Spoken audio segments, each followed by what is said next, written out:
ವಿಶಾ, ದೀಪಿಕಾ, ನಿಕ್ಕಿ, ವೀಣಾ, ನಿಶಾ, ಪೂಜಾ. ನಾನು ನಿಮಗೆ ಹೇಳ್ತಿರುವ ಇವು ಕೇವಲ ಹೆಸರುಗಳೇ ಇಲ್ಲ. ಇವು ಕಳೆದ 1 ಅಥವಾ 2 ತಿಂಗಳುಗಳಲ್ಲಿ, ಕೇವಲ ಕಳೆದ ಕೆಲವು ವಾರಗಳಲ್ಲಿ ತಮ್ಮ ಜೀವನವನ್ನು ಕೊನೆಗೊಳಿಸಿದ ಮಹಿಳೆಯರ ಹೆಸರುಗಳು. ಅವರು ತಮ್ಮ ಕುಟುಂಬ ಸದಸ್ಯರಿಂದ, ತಮ್ಮ ಪತಿಯರಿಂದ ಅತಿಯಾದ ಕಿರುಕುಳವನ್ನು ಅನುಭವಿಸಿ ಕೊನೆಗೆ ತಮ್ಮ ಪ್ರಾಣವನ್ನೇ ಕಳೆದುಕೊಂಡರು. ಒಮ್ಮೆ ಊಹಿಸಿ, ಆ ಕೊನೆಯ ಕ್ಷಣಗಳಲ್ಲಿ ಅವರಿಗೆ ಹೇಗನ್ಸಿರಬಹುದು, ಅವರು ಎಷ್ಟು ಹಿಂಸೆ ಅನುಭವಿಸಿರಬಹುದು, ಅವರ ಮನಸ್ಸಿನಲ್ಲಿ ಏನೆಲ್ಲ ಓಡ್ತಿರಬಹುದು. ಇದರಿಂದಾಗಿಯೇ ಅವರು ತಮ್ಮ ಜೀವನವನ್ನು ಕೊನೆಗೊಳಿಸಿದ್ರು. ಅವರು ನಟ್ಟಿದ್ದ, ಕುಟುಂಬಗಳನ್ನು ಹೊಂದಿದ್ದ, ಕನಸು ಕಂಡಿದ್ದ, ನಂಬಿಕೆ ಇಟ್ಟಿದ್ದ ಮಹಿಳೆಯರು. ಅವರು ಈ ಕುಟುಂಬಕ್ಕೆ ಬಂದವರು. ತಮ್ಮ ವೈವಾಹಿಕ ಜೀವನದಲ್ಲಿ ಏನೆಲ್ಲ ಪಡೆಯಬಹುದು ಎಂದು ಯೋಚಿಸಿ ಬಂದವರು. ತಮಗೆ ಹುಟ್ಟುವ ಮಕ್ಕಳ ಬಗ್ಗೆ, ತಮ್ಮ ಸಂಗಾತಿ ಮತ್ತು ಕುಟುಂಬದೊಂದಿಗೆ ಪ್ರವಾಸ ಮಾಡಬೇಕೆಂದಿದ್ದ ಸ್ಥಳಗಳ ಬಗ್ಗೆ ಕನಸು ಕಂಡವರು. ಆದರೆ ಈ ಎಲ್ಲ ಕಿರುಕುಳಗಳಿಂದಾಗಿ ಅವರು ತಮ್ಮ ಜೀವನವನ್ನೇ ಕೊನೆಗೊಳಿಸುವ ಹಂತಕ್ಕೆ ತಲುಪಿದ್ರು. ವಿಶಾಳ ಕಥೆಯಲ್ಲಿ ನಾವು ನೋಡ್ತೀವಿ, ಅವಳ ಮುಂದೆ ಉತ್ತಮ ವೃತ್ತಿ ಜೀವನವಿತ್ತು, ಕನಸುಗಳಿದ್ವು, ಭವಿಷ್ಯದ ಯೋಜನೆಗಳಿದ್ವು. ಆದರೆ ಕುಟುಂಬದ ಸದಸ್ಯರ ಕಿರುಕುಳದಿಂದಾಗಿ ಅವಳು ದುರದೃಷ್ಟವಶಾತ್ ತನ್ನ ಸ್ವಂತ ಮನೆಯಲ್ಲೇ ಪ್ರಾಣ ಕಳ್ಕೊಂಡ್ಳು. ದೀಪಿಕಾ ವಿಷಯದಲ್ಲೂ ಇದೇ ಆಯ್ತು. ಇದೇ ರೀತಿ ಎಷ್ಟೋ ಮಹಿಳೆಯರಿಗೆ ಸಂಭವಿಸಿದೆ. ದೇವರು ನಾವು ನಮ್ಮ ವೈವಾಹಿಕ ಜೀವನವನ್ನು ಹೀಗೆ ನಡೆಸಬೇಕೆಂದು ಬಯಸುತ್ತಾರೆಯಾ? ಇಲ್ಲ ನನ್ನ ಪ್ರಿಯ ಸ್ನೇಹಿತರೆ, ವಿವಾಹವು ಭಯದ ತಾಣವಾಗಲಿ ಎಂದು ದೇವರು ಎಂದಿಗೂ ಬಯಸಿಲ್ಲ. ಪತಿ ಮತ್ತು ಪತ್ನಿ ಪರಸ್ಪರ ಬೆಂಬಲವಾಗಿರ್ಲಿ, ಒಬ್ಬರಿಗೊಬ್ಬರು ಜೊತೆಯಾಗಿರ್ಲಿ ಮತ್ತು ಒಬ್ಬರನ್ನೊಬ್ಬರು ಗೌರವಿಸಲಿ ಎಂಬ ಉದ್ದೇಶದಿಂದ ದೇವರು ಸಾಂಗತ್ಯವನ್ನು ರೂಪಿಸಿದ್ದಾರೆ. ಇಂದು ನೀವಿದನ್ನು ಅನುಭವಿಸ್ತಿದ್ರೆ ನಿಮ್ಮ ಸಂಗಾತಿಯನ್ನ ಕೈ ಬಿಡಬೇಡಿ, ಅವರನ್ನ ಗೌರವಿಸಿ, ಪ್ರೀತಿಸಿ. ಸಮಯ ಕಠಿಣವಾಗಿದ್ದರೂ ನೀವಿಬ್ಬರು ಒಂದಾಗಿದ್ದೀರಿ ಎಂಬುದನ್ನು ನೆನಪಿಡಿ.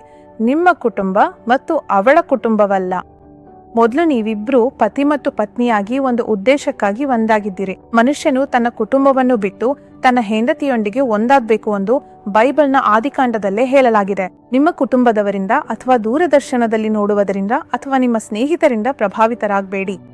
ಎಷ್ಟೋ ಯುವಕರು, ವಿಶೇಷವಾಗಿ ಪುರುಷರು, ತಮ್ಮ ಸ್ನೇಹಿತರಿಂದ ಪ್ರಭಾವಿತರಾಗಿರುವುದನ್ನು ನಾನು ನೋಡ್ತೇನೆ. ಅವರು ಹೇಳುತ್ತಾರೆ, ನಿನ್ನ ಹೆಂಡತಿಗೆ ನೀನೇಕೆ ಗೌರವ ಕೊಡ್ತೀಯಾ? ನೀನು ದೊಡ್ಡ ವ್ಯಕ್ತಿ, ನಿನಗೆ ದೊಡ್ಡ ವೃತ್ತಿ ಜೀವನವಿದೆ, ಅವಳಿಗೆ ಏನು ತಿಳಿಯೋದು, ಅವಳು ಕೇವಲ ಗೃಹಿಣಿ, ಅವಳು ಹೆಚ್ಚು ಓದಿಲ್ಲ, ಅವಳನ್ನು ನಿನ್ನ ಗುಲಾಮಳಂತೆ ನಡೆಸಿಕೊ. ಆದರೆ ದೇವರು ನಿಮ್ಮನ್ನು, ನಿಮ್ಮ ಹೆಂಡತಿಯನ್ನು ನೋಡ್ಕೊಳ್ಳಲು ಸೃಷ್ಟಿಸಿದ್ದಾರೆ. ಪತ್ನಿಯರೇ, ನೀವು ಕೂಡ ನಿಮ್ಮ ಪತಿಯನ್ನು ನೋಡ್ಕೊಳ್ಳಿ, ಅವರನ್ನು ಪ್ರೀತಿಸಿ, ಗೌರವಿಸಿ. 1 ಯೋಹಾನ 4:18 ಬೈಬಲ್ ಹೇಳ್ತದೆ, ಪ್ರೀತಿಯಲ್ಲಿ ಭಯವಿಲ್ಲ, ಆದರೆ ಪರಿಪೂರ್ಣ ಪ್ರೀತಿಯು ಭಯವನ್ನು ಹೊರದೂಡ್ತದೆ. ಹೌದು, ನಮ್ಮ ವಿವಾಹವು ನೀವಿಬ್ಬರೂ ಸುರಕ್ಷಿತವಾಗಿರುವ ತಾಣವಾಗಿರಬೇಕು. ನೀವು ತಪ್ಪುಗಳನ್ನು ಮಾಡಿದರೂ ಅಥವಾ ನಿಮ್ಮೊಳಗೆ ಸಮಸ್ಯೆಗಳಿದ್ದರೂ ಸಹ ನಿಮ್ಮ ಸಂಗಾತಿಯನ್ನು ಕ್ಷಮಿಸುವುದನ್ನು ನೆನ್ಪಿಡಿ, ಅವರನ್ನು ನೋಡ್ಕೊಳ್ಳಿ, ಗೌರವಿಸಿ ಮತ್ತು ದೇವರು ಖಂಡಿತವಾಗಿಯೂ ನಿಮ್ಮನ್ನು ಆಶೀರ್ವದಿಸ್ತಾರೆ. ಇಂದು ನೀವು ಯಾವುದೇ ರೀತಿಯ ಕಿರುಕುಳವನ್ನು ಎದುರಿಸ್ತಿದ್ರೆ, ನೀವು ನಂಬುವ ಯಾರೊಂದಿಗಾದರೂ ಮಾತನಾಡಿ ಮತ್ತು ನಿಮ್ಮ ಎಲ್ಲ ಸಮಸ್ಯೆಗಳನ್ನು ದೇವರಿಗೆ ತಿಳಿಸಿ. ದೇವರು ಖಂಡಿತವಾಗಿಯೂ ನಿಮ್ಮ ಕೌಟುಂಬಿಕ ಜೀವನದಲ್ಲಿ ಬದಲಾವಣೆಯನ್ನು ತರುತ್ತಾರೆ. ಜೀಸಸ್ ಕಾಲ್ಸ್ ಪ್ರಾರ್ಥನಾ ಗೋಪುರದಲ್ಲಿ ನಾವು ಎಷ್ಟೋ ಸಾಕ್ಷಿಗಳನ್ನು ನೋಡ್ತೇವೆ.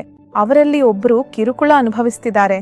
ಪತಿ ಕುಡುಕನಾಗಿದ್ದು 20-30 ವರ್ಷಗಳಿಂದ ಹೆಂಡತಿಯನ್ನು ಹೊಡಿತಿದ್ದರೂ ಹೆಂಡತಿ ಜೊತೆಯಲ್ಲೇ ಇರ್ತಾಳೆ. ಅವಳು ತುಂಬಾ ನಂಬಿಗಸ್ತಳು. ಅವಳು ತನ್ನ ಪತಿಗಾಗಿ ಪ್ರಾರ್ಥಿಸ್ತಲೇ ಇರ್ತಾಳೆ ಮತ್ತು ಒಂದು ದಿನ ದೇವರು ಪವಾಡವನ್ನು ಮಾಡಿ ಅವನನ್ನು ಬದಲಾಯಿಸ್ತಾನೆ. ಅದೇ ರೀತಿ ದೇವರು ನಿಮ್ಮ ಜೀವನದಲ್ಲಿ ಒಂದು ಪವಾಡವನ್ನು ಮಾಡುತ್ತಾನೆ. ನನ್ನ ಪ್ರೀತಿಯ ಸ್ನೇಹಿತರೆ, ಬಿಟ್ಕೊಡ್ಬೇಡಿ. ನಿಮ್ಮ ಜೀವನವನ್ನ ಕೊನೆಗೊಳಿಸುವ ಹಂತಕ್ಕೆ ಹೋಗ್ಬೇಡಿ. ದೇವರು ಈ ಜೀವನನ ನಮಗೆ ಉಡುಗೊರೆಯಾಗಿ ನೀಡಿದ್ದಾನೆ. ನಾವು ನಮ್ಮ ಜೀವನವನ್ನು ಪಾಲಿಸಬೇಕು. ಆತನ ಹೆಸರನ್ನು ಹೊರಲು ದೇವರು ನಮ್ಮನ್ನು ಆರಿಸಿಕೊಂಡಿದ್ದಾನೆ. ಇಂದು ಪ್ರೀತಿ, ಗೌರವ, ತ್ಯಾಗ ಮತ್ತು ನಂಬಿಕೆಯ ಆಧಾರದ ಮೇಲೆ ವಿವಾಹಗಳನ್ನು ನಿರ್ಮಿಸಲು ದೇವರು ನಮ್ಮನ್ನ ಕರೆಯುತ್ತಿದ್ದಾನೆ. ಅದರಿಂದ ನಿಮ್ಮ ಸಂಗಾತಿಗಳನ್ನ ಬಿಟ್ಕೊಡ್ಗೇಣಿ. ಅವರಿಗಾಗಿ ಪ್ರಾರ್ಥಿಸೋದನ್ನು ಮುಂದುವರಿಸಿ. ಒಬ್ರಿಗೊಬ್ರು ಮಾತನಾಡೋದನ್ನು ಮುಂದುವರಿಸಿ. ನಿಮ್ಮೆಲ್ಲ ಭಿನ್ನಾಭಿಪ್ರಾಯಗಳನ್ನು, ನೀವು ಎದುರಿಸ್ತಿರುವ ಎಲ್ಲಾ ತೊಂದರೆಗಳನ್ನು ಹಂಚಿಕೊಳ್ಳಿ ಮತ್ತು ತಾಳ್ಮೆಯಿಂದಿರಿ. ದೇವರು ಖಂಡಿತವಾಗಿಯೂ ಪವಾಡವನ್ನು ಮಾಡುತ್ತಾನೆ. ನಿಮ್ಮೊಂದಿಗೆ ಯಾರಾದರೂ ಪ್ರಾರ್ಥಿಸಬೇಕೆಂದು ನೀವು ಬಯಸಿದ್ರೆ, ಯಾವುದೇ ಸಮಯದಲ್ಲಿ ಜೀಸಸ್ ಕಾಲ್ಸ್ ಪ್ರಾರ್ಥನಾ ಗೋಪುರಕ್ಕೆ ಕರೆ ಮಾಡಿ. ನಿಮ್ಮ ಕಷ್ಟದ ಸಮಯದಲ್ಲಿ ನಿಮಗೆ ಸಹಾಯ ಮಾಡಲು, ನಿಮ್ಮೊಂದಿಗೆ ಪ್ರಾರ್ಥಿಸಲು 24x7 ಯಾರಾದರೂ ಇರ್ತಾರೆ. ಕೆಲವೊಮ್ಮೆ ನೀವು ಯೋಚಿಸಬಹುದು, ನಾನು ಯಾರ ಮೂಲಕ ಪ್ರಾರ್ಥಿಸಬೇಕು? ನಾನು ನೇರವಾಗಿ ದೇವರಿಗೆ ಪ್ರಾರ್ಥಿಸಬಹುದು. ಹೌದು, ನೀವು ಮಾಡಬಹುದು. ನಮ್ಮ ಮನಸ್ಸು ತುಂಬಾ ಆತಂಕದಲ್ಲಿದ್ದಾಗ ಮೊಣಕಾಲೂರಿ ಪ್ರಾರ್ಥಿಸುವುದು ಕೂಡ ಕಷ್ಟವಾಗಬಹುದು ಎಂದು ನನಗೆ ಅನಿಸಿತು. ನಾವು ಹಲವಾರು ವಿಷಯಗಳ ಬಗ್ಗೆ ಯೋಚಿಸುತ್ತೇವೆ. ನೀವು ಇದನ್ನು ಅನುಭವಿಸುತ್ತಿದ್ದರೆ ನಿಮಗೆ ಸಹಾಯ ಮಾಡಲು ನಾವಿದ್ದೇವೆ. ಜೀಸಸ್ ಕಾಲ್ಸ್ ಪ್ರಾರ್ಥನಾ ಗೋಪುರಕ್ಕೆ ಕರೆ ಮಾಡಿ ಮಾತನಾಡಿ. ಪ್ರಾರ್ಥನಾ ಗೋಪುರಗಳಿಗೆ ಭೇಟಿ ನೀಡಿ ನಿಮಗೆ ಸಲಹೆ ನೀಡಲು ಮತ್ತು ಸಹಾಯ ಮಾಡಲು ಅಲ್ಲಿ ಜನರಿದ್ದಾರೆ. ನಿಮ್ಮ ವಿವಾಹಕ್ಕೆ ದೇವರು ಖಂಡಿತ ಸಹಾಯ ಮಾಡ್ತಾನೆ. ಇಂದು ನಾವು ಒಟ್ಟಿಗೆ ಪ್ರಾರ್ಥಿಸೋಣ. ನಿಮ್ಮ ಸಂಗಾತಿಯನ್ನು ಮತ್ತು ವಿವಾಹವನ್ನು ಯೇಸುವಿನ ಕೈಗೆ ಒಪ್ಪಿಸಿ.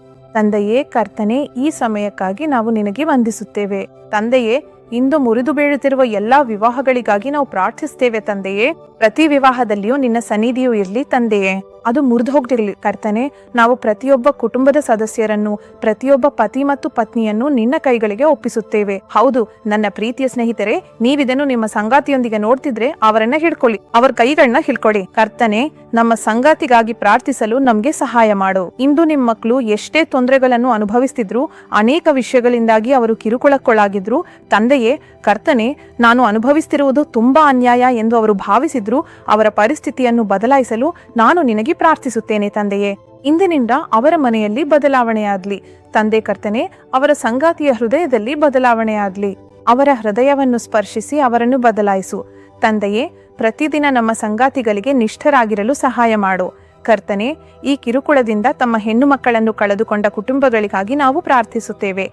ಕರ್ತನೆ, ನಿನ್ನ ರಕ್ಷಣೆ ಮತ್ತು ಶಾಂತಿ ಪ್ರತಿಯೊಬ್ಬ ಕುಟುಂಬದ ಸದಸ್ಯರ ಮೇಲೆ ಬರಲಿ ಎಂದು ಪ್ರಾರ್ಥಿಸುತ್ತೇವೆ.